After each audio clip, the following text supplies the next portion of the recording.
ladies and gentlemen. The story you are about to hear is true. Only the names have been changed to protect the innocent. Fatima Cigarettes, best of all long cigarettes, brings you Dragnet.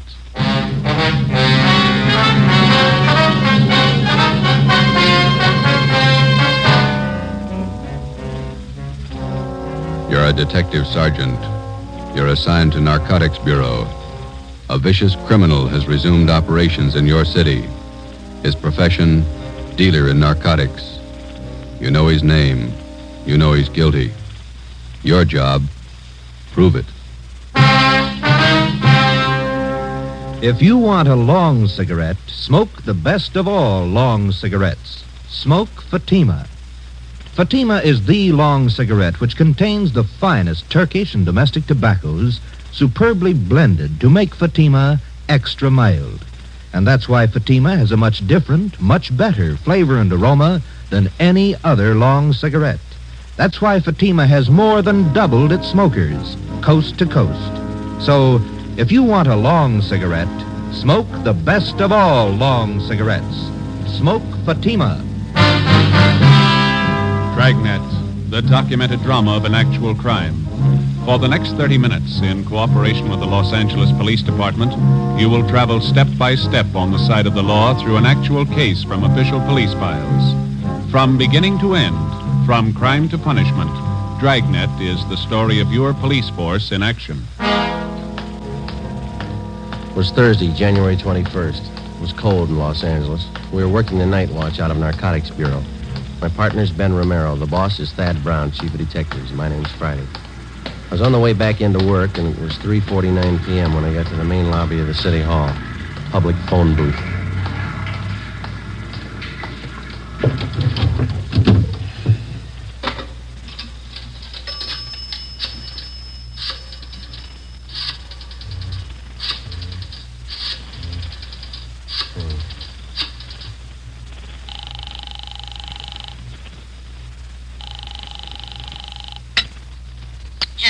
Hello, Ma. This is Joe. Joseph, you said you were going to be home at 4 o'clock. Oh, I couldn't help it, Ma. They changed the schedule. I got my stuff all right. Thanks for packing it. Well, I put your socks and your clean T-shirts on the bed. Did you put them in your bag? Yeah, I got them.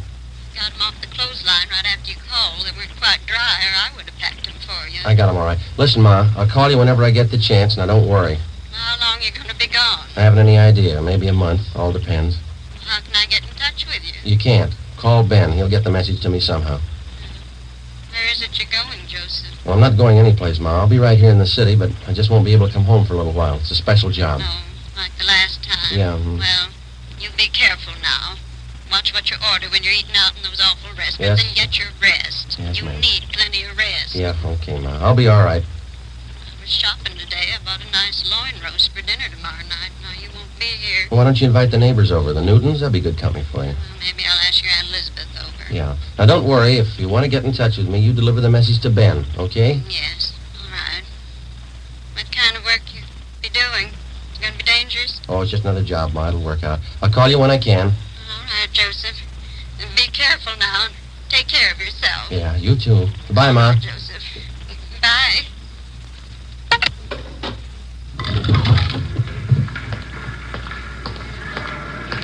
I left the phone booth and started down the corridor. I went up a short flight of stairs and turned left. The afternoon crowd in the City Hall seemed heavier than usual. I walked past the elevators and turned right down another corridor. It was 3:58 p.m. when I got to room 24, Narcotics Bureau. Captain White, Hi, Joe. you want to take these? Yeah, sure. It's my badge. Okay.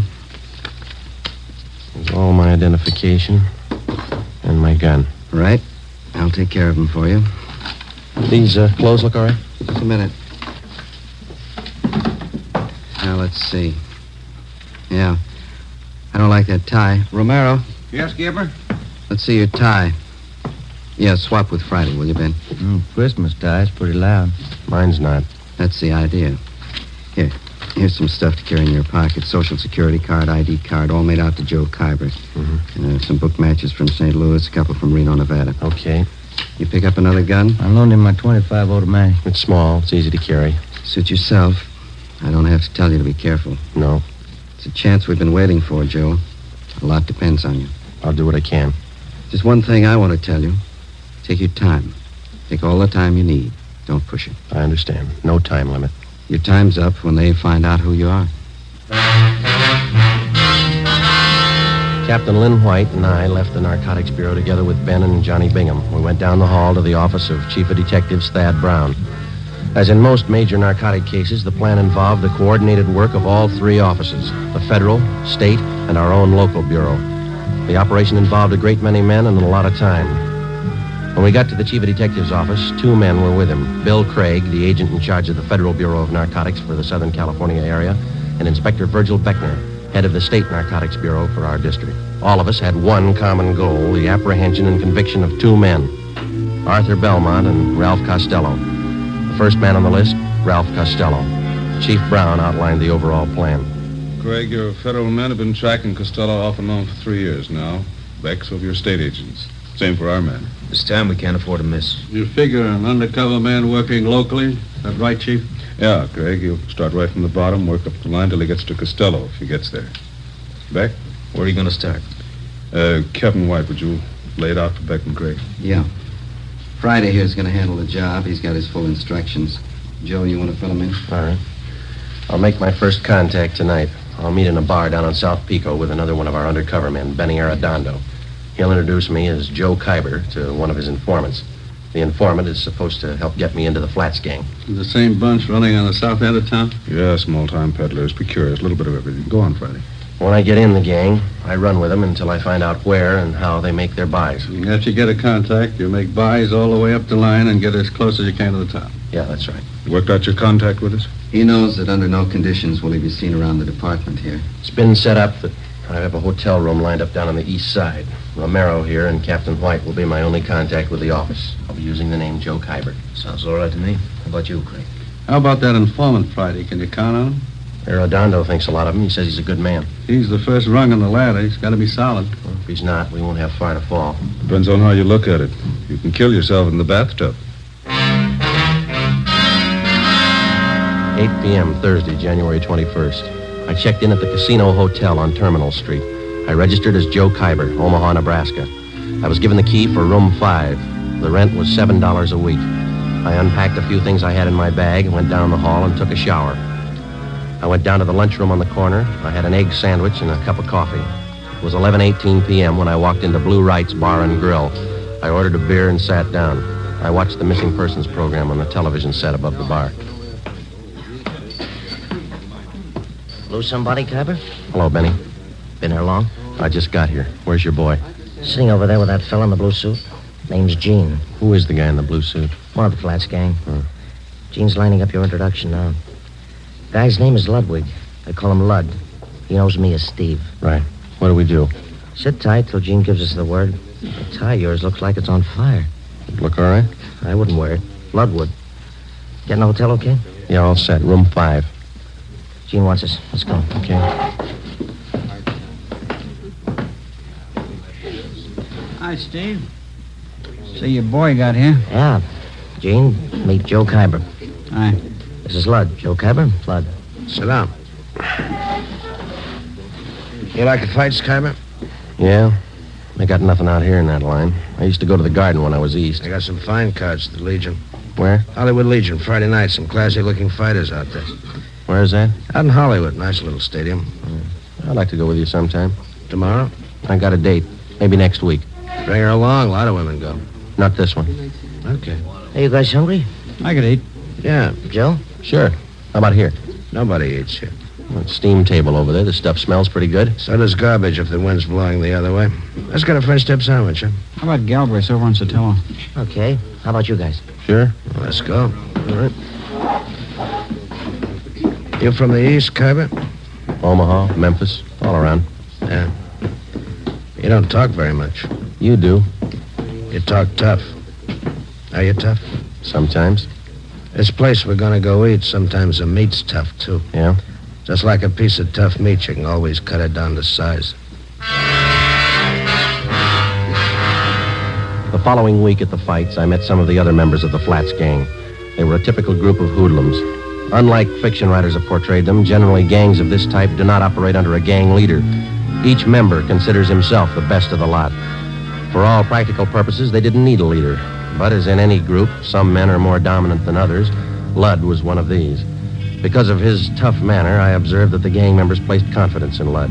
It was then that I decided that I had to be tougher than he was if the gang was going to accept me. 5 weeks went by. March 7th. There was still no mention by any of them that they were either using or dealing in narcotics.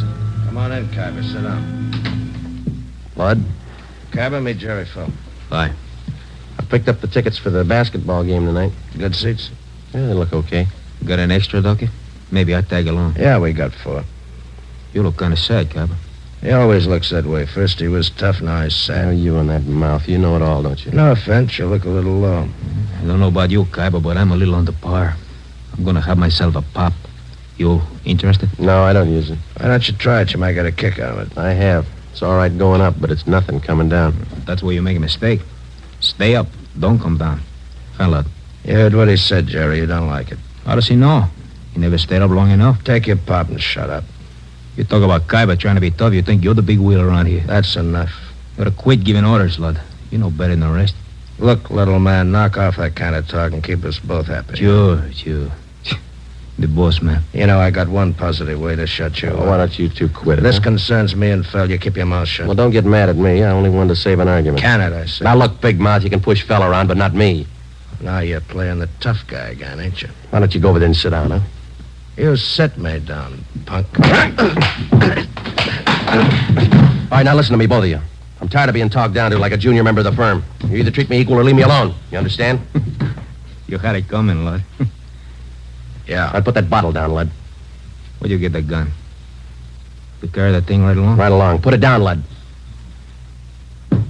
Okay. I'm long on memory, Cabba. Remember that. Yeah, and I'm real short on patience with you. Well, I still ain't had my pop. Better hurry. I don't want to miss the game. You got good seats, huh, Cabba? They're not too low.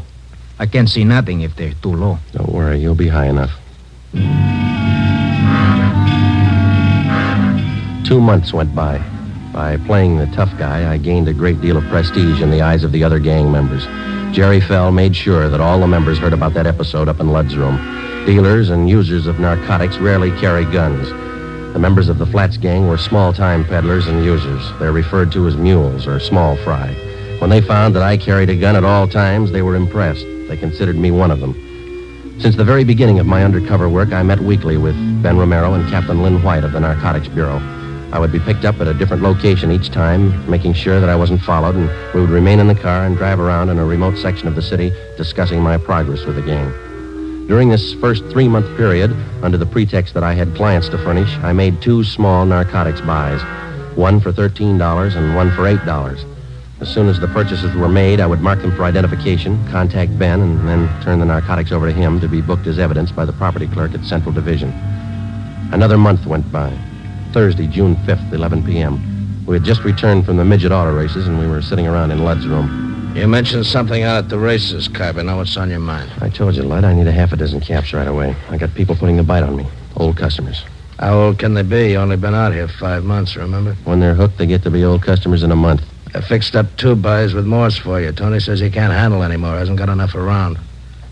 You got on board late, you know. All of us are ahead of you. Tony can get more. Who's his source? Couple of guys. I know him. How about an office to one of them? You deal with Tony. You said he hasn't got enough. That's right, I did. Okay. How much do you want? They're your customers. What's it worth? They'll pay. What's the guy's name? Costello's one of them. He'll have enough for you. Who's the other guy? You deal with Costello for now. Where can I meet him? Morse will set it up for you. I got to meet him in an hour. Come in. Police officers. Shake it down, Donahoe.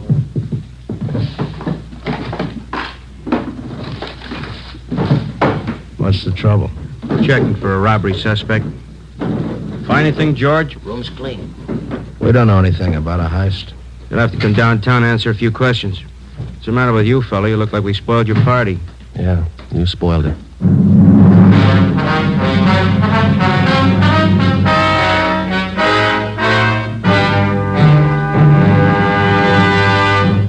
You are listening to Dragnet, authentic stories of your police force in action. Now, here's an authentic report from Fatima Cigarettes. In 1949, Fatima more than doubled its smokers from coast to coast. In 1950, enjoy Fatima yourself. You'll find Fatima extra mild. Because Fatima is the long cigarette which contains the finest Turkish and domestic tobaccos superbly blended to make Fatima extra mild. You'll find Fatima tastes much better. Fatima's superb blend gives you a much different, much better flavor and aroma than any other long cigarette. You'll find Fatima best in cigarette quality. Fatima has always stood for the best in cigarette quality. For a new year of greater smoking enjoyment, buy Fatima in the appealing gold and yellow package. You'll agree, Fatima is the best of all long cigarettes.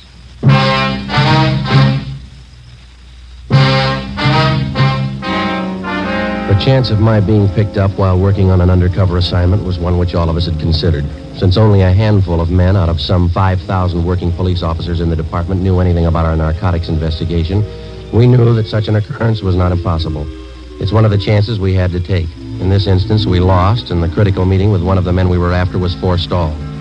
How long our detention at police headquarters would delay my meeting with Ralph Costello was anybody's guess. Could mean weeks or maybe months. I was booked on suspicion of 211 PC robbery. So was Ludd. The next afternoon, I was taken from cell block 10D2 to the interrogation room. Come on in and sit down, Khyber. How are you, Friday? It was a tight squeeze. The booking number's been canceled, Joe. Prints have been stopped.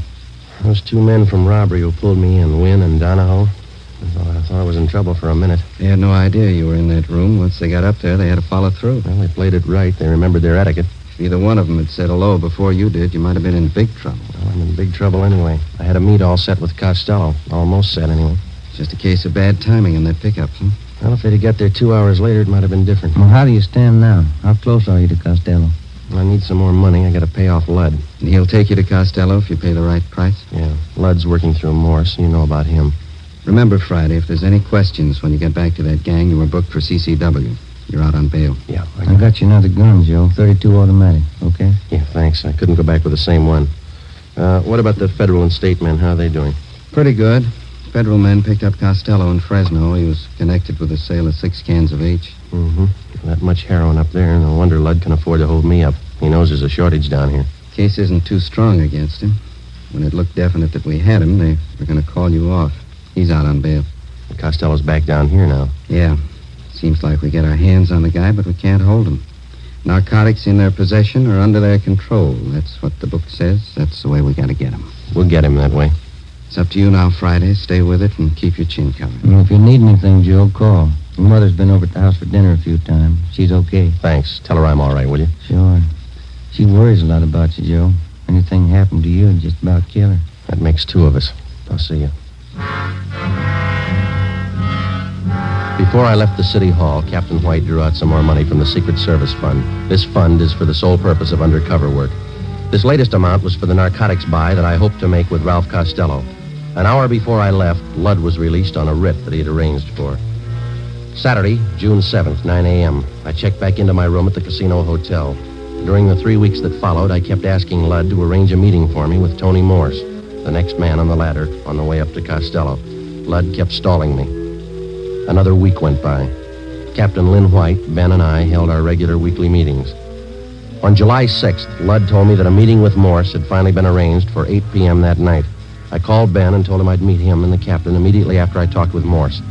At 8 p.m., following the instructions Ludd had given me, I was in the downstairs waiting room at the subway terminal at 5th and Hill. I was told to wait for the apple vending machine.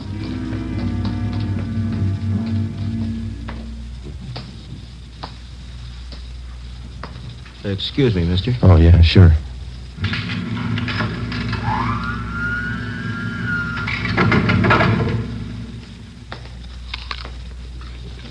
Khyber? Yeah, you Morse? That's right. Want an apple? No, thanks. Well, sit down.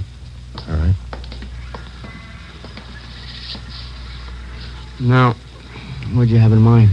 I got a couple of $100 to spend. Can you handle it? Who sent you? You know who sent me. Sure I do. I just want to hear you say it. Ludd.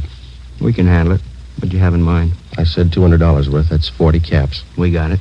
None of that Mexican junk. I want European stuff. You bought before, you'll take what we got. That last buy I made through Lud, the junk was cut to nothing. I can only use so much milk of sugar, you know. By the time it got to you, it was probably cut pretty thin. So was the price you paid for it. I'm not looking for bargains. I push to good people. I want good stuff. You'll do better this time. You're not dealing with Lud. Sure, we cut it. No more than anybody else. Not as much as Lud. When can I get it? You got some sick people? Couple. Have it for you in an hour. Where's the meat? Got a watch? Yeah. What time you got? 12 minutes after 8. Add a minute. Make it 13 after. Okay. An hour from now. 9:13. Meet Lud at Macy and Brooklyn on the corner. He'll tell you what to do. Will Lud have it? Meet Lud at 9:13. See you later, Kyber. Oh, wait a minute. How do I know you're leveling? How do we know you are? I went out the front of the subway terminal building. I took a cab down to 7th and Main. I got off and walked into Pop Sherman's bar. I called the office and set up a meeting with Ben and the captain. I ordered a beer, paid for it, left my change in the bar, asked the bartender to watch it, told him I'd be right back. I went out the back way, crossed the alley, and got down to Los Angeles Street. I walked up to 9th and picked up a cab to take me to Fulton and Covina Avenue. I got out and walked 2 blocks. It was 8:41. Joe? Hi. You meet Morse? Yeah. Sure nobody tailed you? I took all the precautions. What's the setup? I'm not sure, and I don't have much time. I'm going to make the buy tonight. When? 9:13. You don't have much time. Kind of rushing it, aren't they? I figured I'd better play along. Who's the meet with? Morse told me to meet Lud at Macy and Brooklyn. Said that he'd carry it from there. Costello in on it? I don't know. You got it all. All right. We'll start picking up the Flats gang. Everyone but Lud. What do you think? Well, the way I got it figured, Morse is Costello's runner. He checked me out, and as far as I could tell, he thinks I'm okay. Yeah. I got a hunch Lud's going to take me to either Morse again or Costello or possibly both.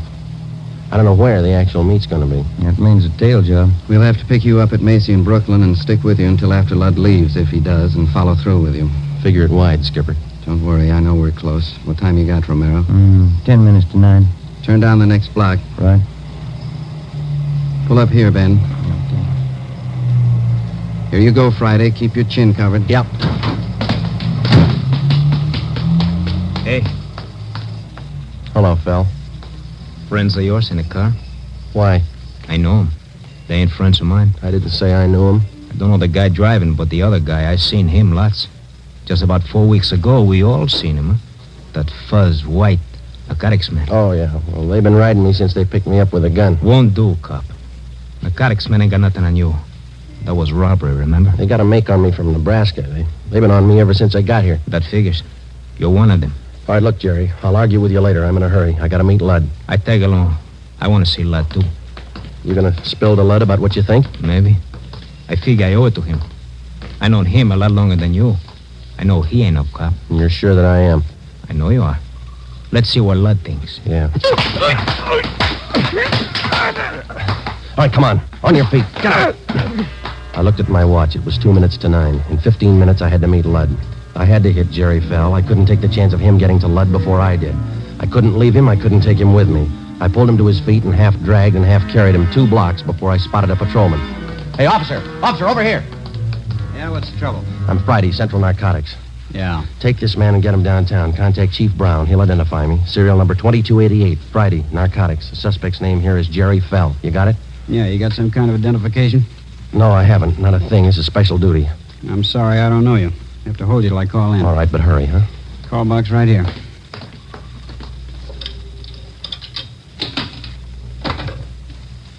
This is Carlson, box 117. Check on a matter with the Chief of Detectives Brown, will you? Yeah, that's right. Have a man here who identifies himself as Friday. What's your first name? Joe Friday. Tell him to hurry. Yeah. Joe Friday, Central Narcotics, serial number 2288. Says he's in a hurry, holding a suspect, Jerry Fell. I'll hold on. Yeah, my watch says 5 after 9. What time you got? I got 6 minutes after. It might be a little fast. Any cab stands around here? 4 blocks up the street. Which way? That way. Yeah. Okay, I will. Thank you. Okay, Sergeant. Sorry to hold you up. Need any help? No, you just hang on to this guy. Don't let him go. I started to run. Macy and Brooklyn. 6 blocks away, and I had 8 minutes to make it. A narcotics buy is one date you're not late for. Either you're there at the specified time or there's no deal. The veteran narcotics peddler knows that that's the only safe way for him to operate. A minute one way or the other could mean an arrest. I ran. You're out of breath, Kyber. Anything wrong? No, the cab broke down. I didn't want to be late. Yeah, you got 40 seconds. That's cutting it pretty thin, but it'll do. Come on. All right. Right here. By this lamppost? That's it, right in front of it. Don't move to the left or right. Stay put. They'll handle the rest. So long.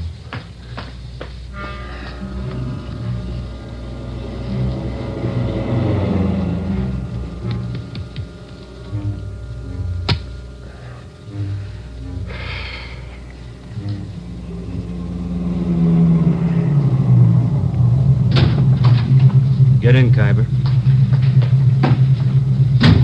Got the money? Right here.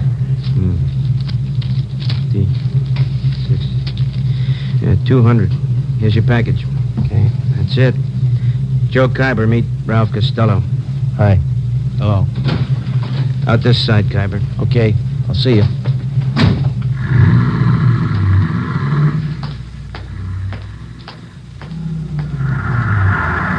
Did you make the buy Friday? Yeah, take him. Hi, Joe. Ben, thought you were with the captain. They don't need me. That intersection's blocked off up there. They're pulling them over right now. See? Yeah. They got him. Costello in the car? Yeah. And that's half of the team. Now what? We go after the big man, Arthur Belmont. Took us 7 months and 4 days to get to Costello. Lots of time. Yeah. Always seems to work out that way, doesn't it? What's that? They always run out of time before we do.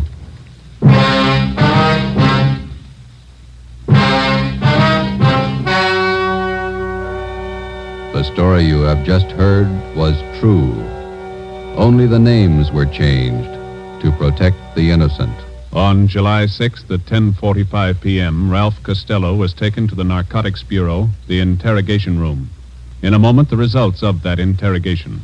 It's amazing how many long cigarette smokers are changing to Fatima. Here is the actual report.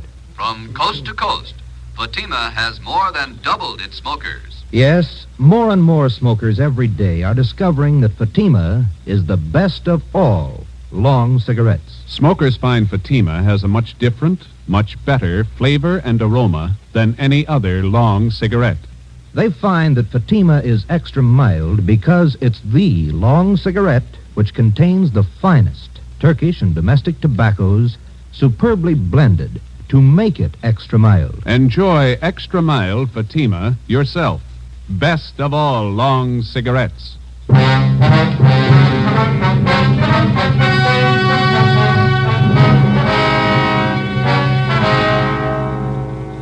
With the promise of the United States District Attorney that his prison terms for the possession and sale of narcotics would run concurrently rather than consecutively, Ralph Costello agreed to furnish us vital information concerning the #1 narcotics dealer on the Pacific Coast, Arthur Belmont.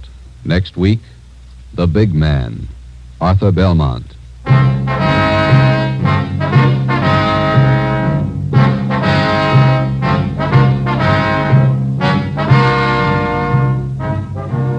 You have just heard Dragnet, a new series of authentic cases from official files. Technical advice for Dragnet comes from the Office of Chief of Police W.A. Wharton, Los Angeles Police Department.